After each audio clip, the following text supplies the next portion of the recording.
What I'm here today for is to talk about the COVID-19, what's going on in the county, and some of the response, and some of the things that you all have asked questions about. I've brought information to make sure that you feel comfortable. I know that there's been a lot of talk right now about the N95 mask and their limited availability.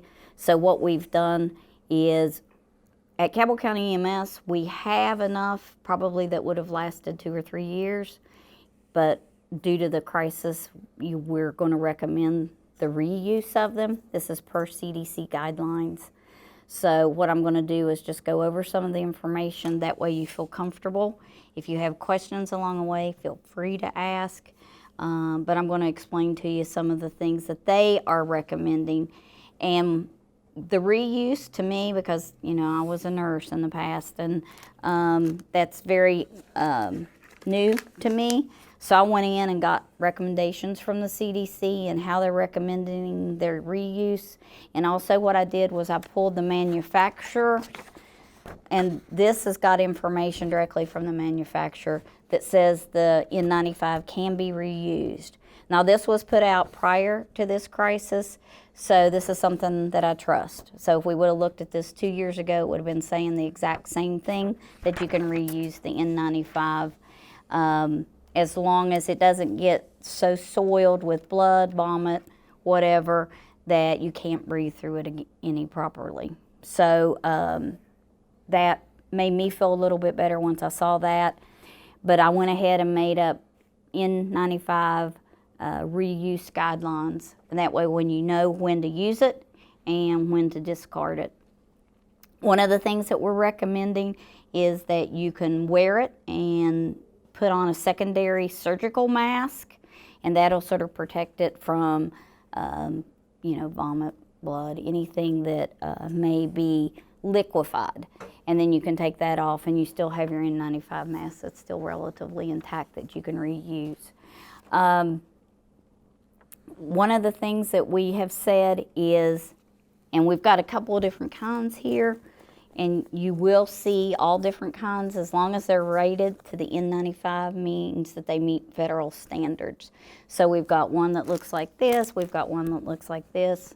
There's one that's flat and has a panel across the front of it.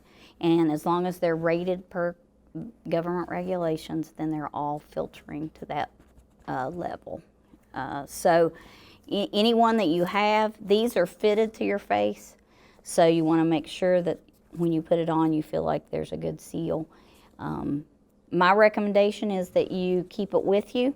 I've had some people ask, are they on the trucks? And I said, check and see if they're on the trucks. If they're not on the trucks, then ask headquarters for one. And that way you can have it, with you personally, just carry it with you. They're certainly okay if you leave it on the truck, but I'd rather just put it on my person and keep it with me at all times. That way I have it anytime I need it. We're recommending that if you use it on a patient that's symptomatic. So you're looking at somebody who has a fever, a cough, and respiratory distress. You guys are smart, so if you recognize somebody you feel is sick, you're going to go ahead and put one on. The CDC says that you don't have to wear an N95, that you can wear a surgical mask. I'm recommending that you put an N95 on if somebody's symptomatic. My thought would be that you go ahead and put a surgical mask on your patient, and that way that just is an extra level of protection. If you want, we have enough surgical masks. You can put a surgical mask on any patient that you transport if that makes you feel more comfortable. So we've got these out there right now, and like I said, we've got several different varieties.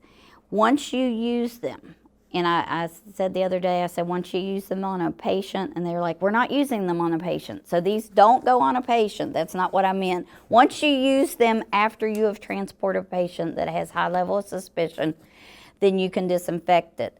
I actually brought it, but I don't have it, but you can spray it. We've got the peroxide in a spray bottle that you can spray it.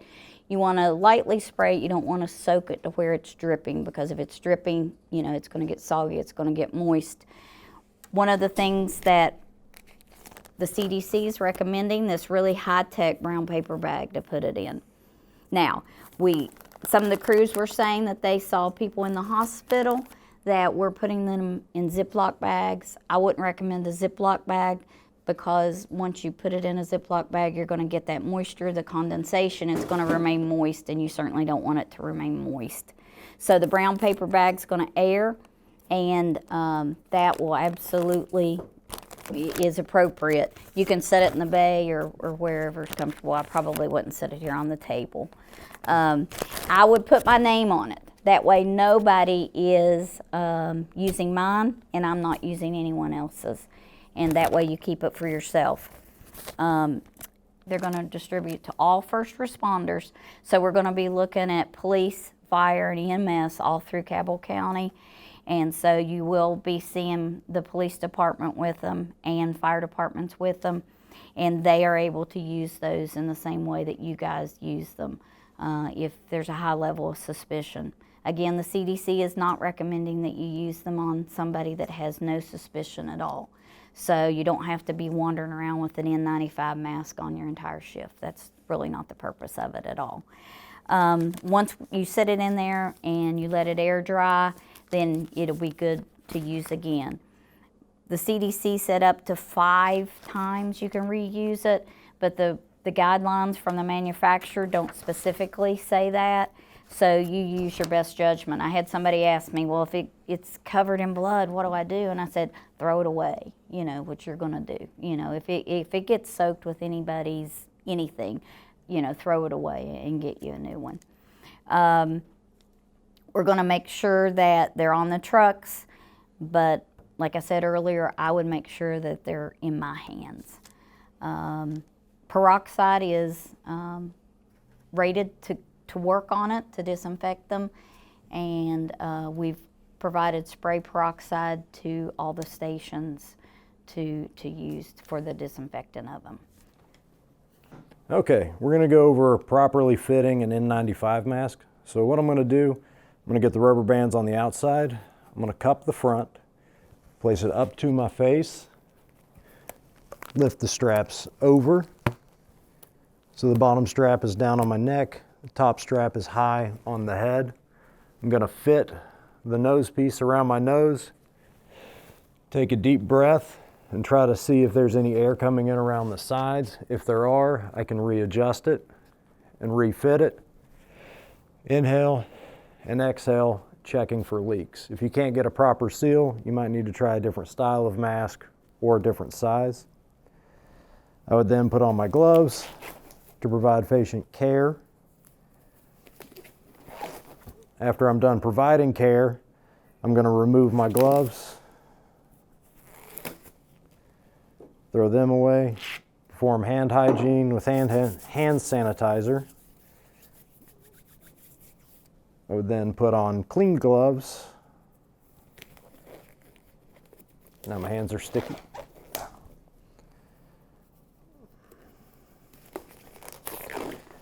When removing the mask, I don't want to grab the front that may be contaminated, so I'm going to grab the straps on the back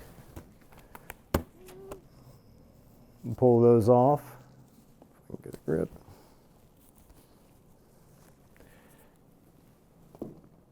To clean it to reuse, you want to lightly spray the outside with peroxide. I'm going to label my bag with my name. I put my badge number on it as well.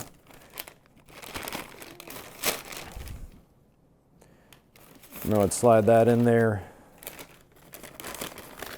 to dry and reuse.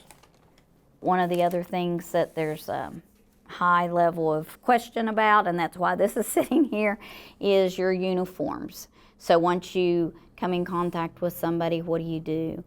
And what we're recommending, when you come to work, wear your street clothes, change into your uniform once you get here, and then wear your uniform if you feel like you've been exposed, or if you just feel like you want to. We're providing detergent that has OxyClean in it, which that is hydrogen peroxide. So that's that one more step of disinfecting. And there are washers here so you can wash your uniforms. The other things we're recommending is change back out of your uniform before you leave here and put your street clothes back on so you're not taking that back home to your family, because I think that was one of the biggest concerns. You guys are very comfortable with taking care of patients that are sick, but you're worried about your family. So that's one of the things that we're trying to do, is make sure that anything you can do while you're on duty and not take anything home that's contaminated. We're talking about bagging up your uniforms and that type of thing to make sure that you're not taking that home to your family. We are not in a critical mode in this county as far as, you know, we've heard of places across the country are tying bandanas on their face and things like that. We are not in that kind of critical shortage in any way, shape, or form right now. So, you know, feel free to use them as you need them, and you know, we want you to feel safe. Again, if you have any question about someone that you transport, make a special report and I'll get back to you, and that way we'll immediately follow up, even if it's just pending, which Right. I hate that, but that is what's going on. So.